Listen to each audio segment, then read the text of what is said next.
the topic that was given to me is the sovereign debt. Now that smells. The European sovereign debt crisis, implications and opportunities for Asia real estate. So obviously there are three key words: crisis, implications, and opportunities. I don't think that the organizer is doing you any service by asking me to speak, because I am so bearish that I'm not sure that after this thing anybody will remain. I happen to believe that what we are witnessing in Europe today, the sovereign debt crisis, so to speak, is just the beginning of far worse things to come. And the reason is this: as far as I can tell, I was one of those post-World War II babies. As far as I'm concerned, throughout my life, our parents, perhaps even our grandparents, they have created growth that is tremendous, except that the growth is basically borrowed from the next generation. We grew by being fiscally irresponsible. Consider the financial situation of the world, the budget deficits. We are borrowing from our sons and our grandsons in order to pay for our good time. Our Social Security in most countries, not just the United States, but I was told Germany as well, and China for sure, and Japan, much of it is unfunded. So we again borrow from our sons and grandsons to pay for our old age. We borrow environmentally. We degraded the environment so that our sons will have to pay for it.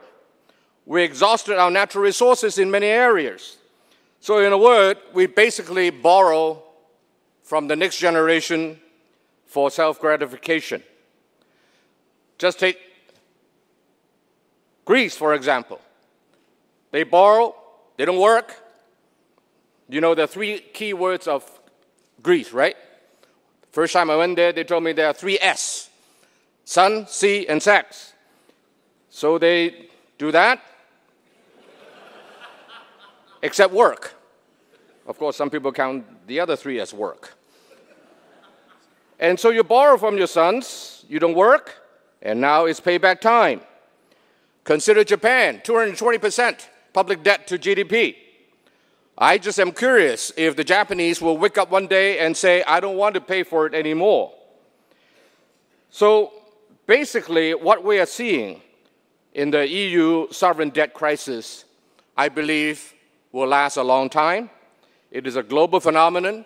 Let's not think that it is just in Europe, just that Europe perhaps is worse. And for that reason, I'm just happy to be an Asian and to be in Asia. China, Singapore, China including Hong Kong, obviously we fare better in that regard. After all, 20 years ago, Deng Xiaoping of China said, we shall not follow the example of over-socialism of Europe. So the communist leader is warning his people not to be socialistic like the European. Sure enough, 20 years later, payback time. Just as the prosperity of the last period of time lasted decades, so I believe the payback time may also last decades. If so, then we are just looking at the beginning of it. How do you get out of it? To start with, you have to tighten up. But it's always difficult, because human nature does not like to tighten up. Why does communism fail? Because it misread human nature. You work, you don't work, you get $36 a month. That's why it failed. It misread human nature. So today, if you think that we can tighten up and get ourselves out of this problem, think twice. Human nature will make sure that you can tighten up for a short period of time before the bad habits take over again. We can inflate ourselves away, which then eventually means hell. Ultimately, I believe, whether you like it or not, the European sovereign debt crisis is telling us one thing: that we are facing, for the rest of our life and for our next generation, lower standard of living, which to me is inevitable. A couple of days ago, I was in the United States. I listened to Mitt Romney speak a couple of times. He still talks about the American dreams. I say, keep dreaming. American dream means that the next generation will be better than the last. I'll be happy to bet you that we have already reached the peak. And in fact, we've already reached the peak. And we're going down. The next generation may not be better than the last generation, especially in the West, which have borrowed the most from the next generation. For countries such as China, which is a lower base, for much of Asia, which are a little bit more fiscally responsible, perhaps we will do slightly better. Remember in 1989, 1990, or rather in the early 1990s, there was a book written by a friend, and the book is called The End of History. Remember that? That was written after the fall of Soviet Union and the Berlin Wall. But I believe that that was not the end of history. What we are witnessing today, beginning with the European sovereign debt crisis, perhaps may be the beginning of a long process of the end of history. Phoenix will no question rise again, but I believe that it will be after much ruinous years. A second thing that the sovereign debt crisis tells us and indicates to us, at least to me, is that I believe we are facing financial market volatility, the likes of which we have never seen before. If Europe, with the debt crisis, is suffering from cancer, the US-led financial service global market has heart attack. By that I mean that cancer, you know it's there, and it just eats you away. And you know what is the end.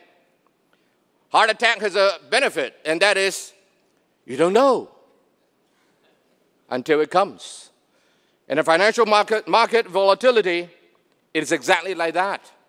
Who predicted the 1997 Asia financial crisis? Who predicted the 2008 global economic downturn? All those are, to a good extent, financial service related or instigated. So it is like a heart attack. So get ready for it, ladies and gentlemen. I don't know whether cancer will kill you first or heart attack will kill you first. That doesn't matter, we're all dead. I suppose Adam Smith is right. In the long term, we're all dead. Financial service industry will no longer service anybody. You really have to change the name. I see very little financial service left. It is a financial industry, not a financial service industry. Because today's iBanks, as far as I can tell, hardly service anybody but themselves. At least they surely serve themselves first before they serve guys like me. So the tail is wagging the dog, and it's too big for anybody to control. So I believe that the world is now facing two problems. One is called cancer, the other is called heart attack. Of course, you may say, well, lower interest rate is not a bad thing. It may be coming, or maybe here already. True indeed, but let me assure you that the iBankers, some of them may be sitting here, sorry for being honest, these guys will take advantage of the low interest rate environment and create products that perhaps one day will kill you as well. So be very careful. My second point is implications for real estate, in particular for Asia. Now, obviously, Asia is not one single market, and so it is difficult to talk about Asian real estate. So because of my own company, I will bend toward China, but perhaps just a comment or two here and there on the rest of Asia. Given what I have described, with cancer and heart attack facing us, I think it is time to take a survival mode rather than a money-making mode. It is time to be defensive rather than purely only aggressive. It is always true in real estate.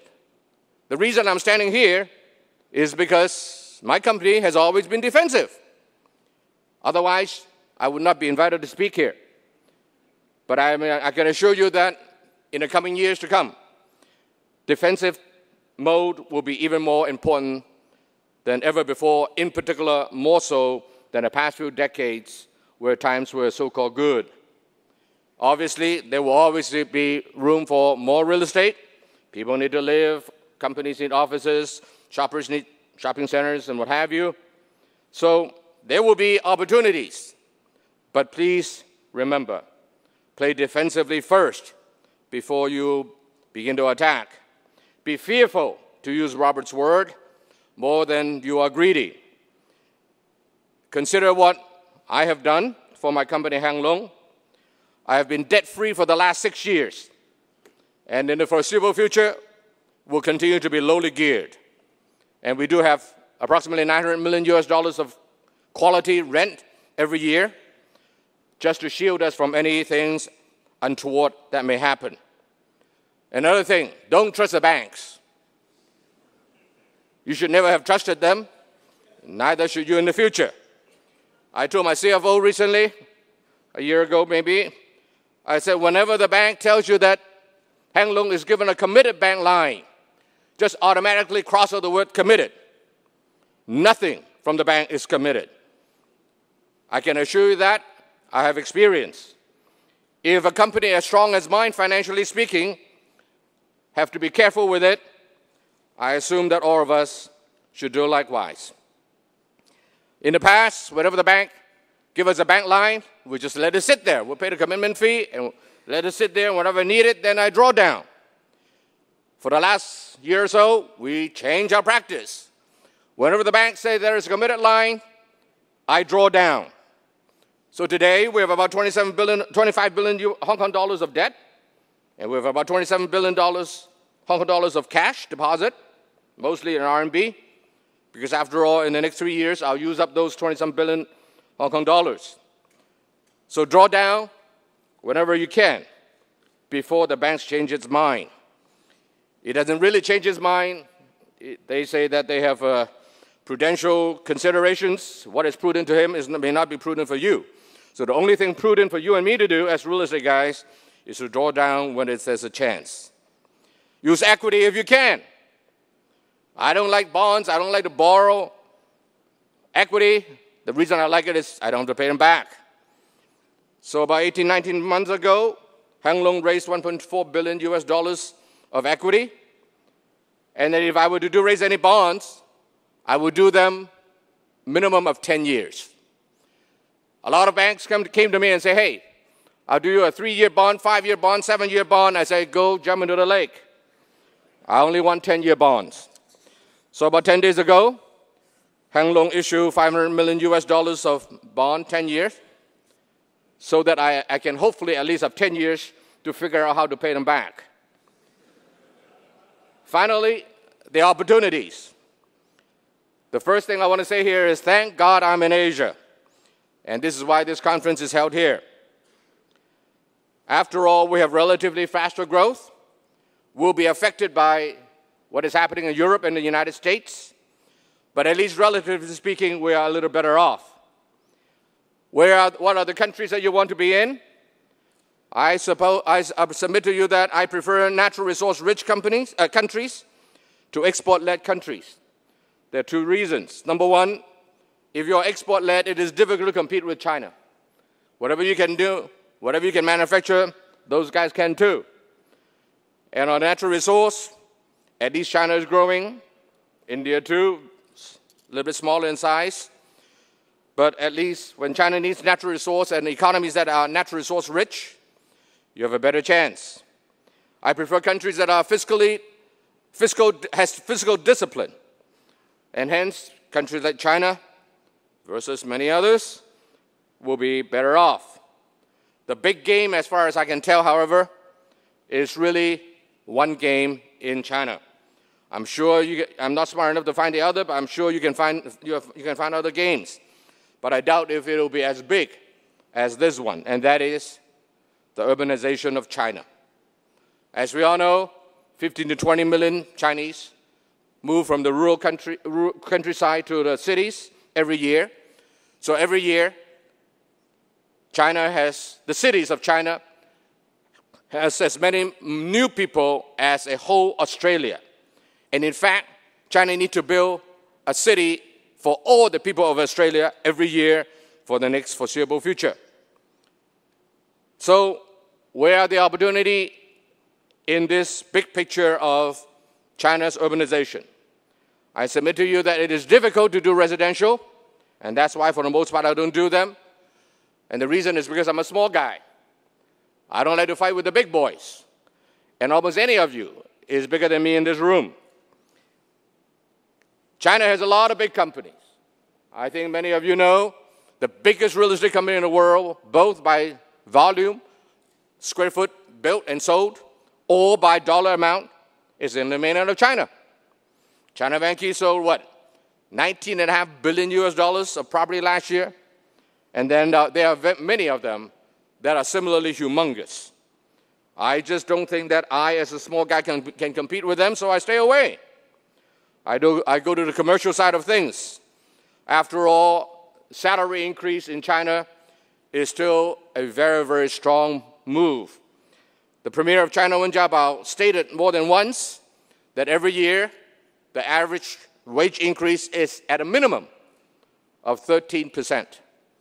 And oftentimes, the people have a raise twice a year, and that bodes well for the commercial property. China is a huge country. You don't have to be in the first-tier city. The second-tier, even the third-tier cities are just as good.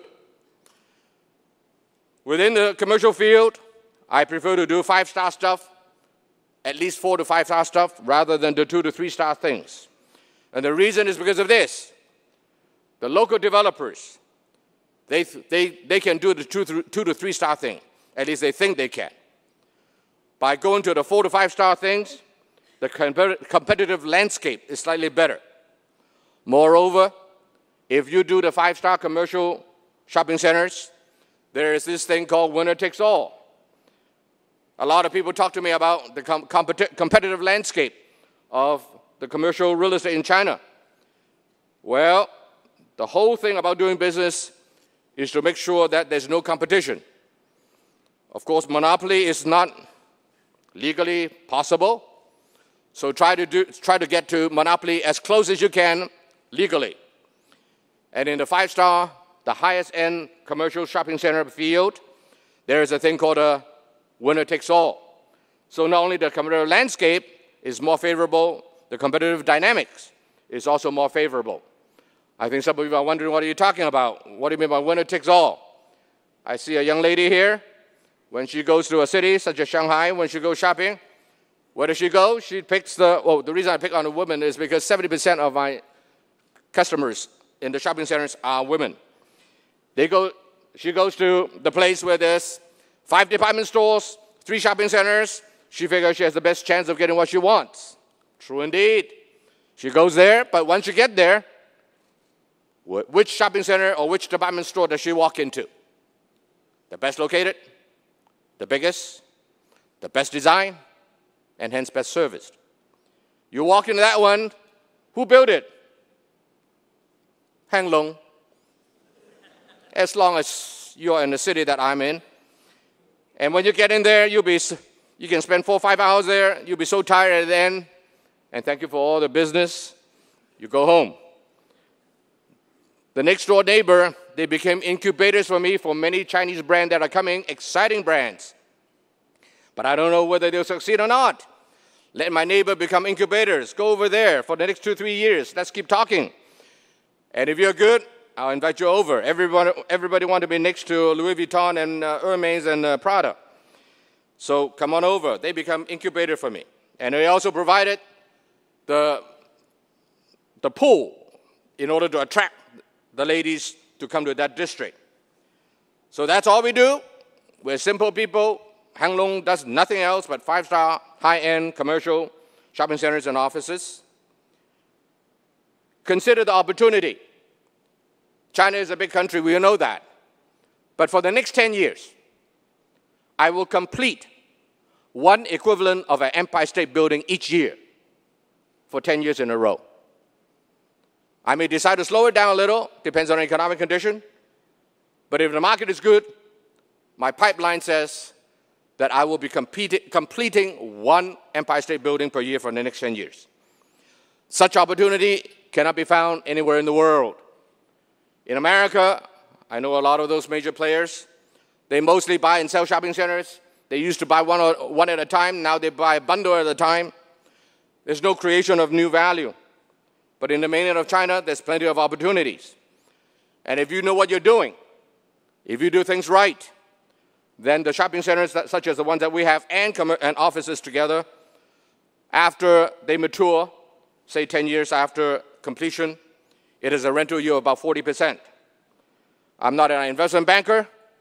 40% recurrent quality income per year. I'm very, very happy. I'm not a private equity guy. I'm not a venture capital guy. I'm not an iBanker. I'm just a humble real estate guy that are happy with recurrent 40% rental yield. And by the way, it has been growing every year ever since I started in the mainland of China. At the same time, I'm defensive. I have no debt, as I told you, and I will in the foreseeable future be lowly geared.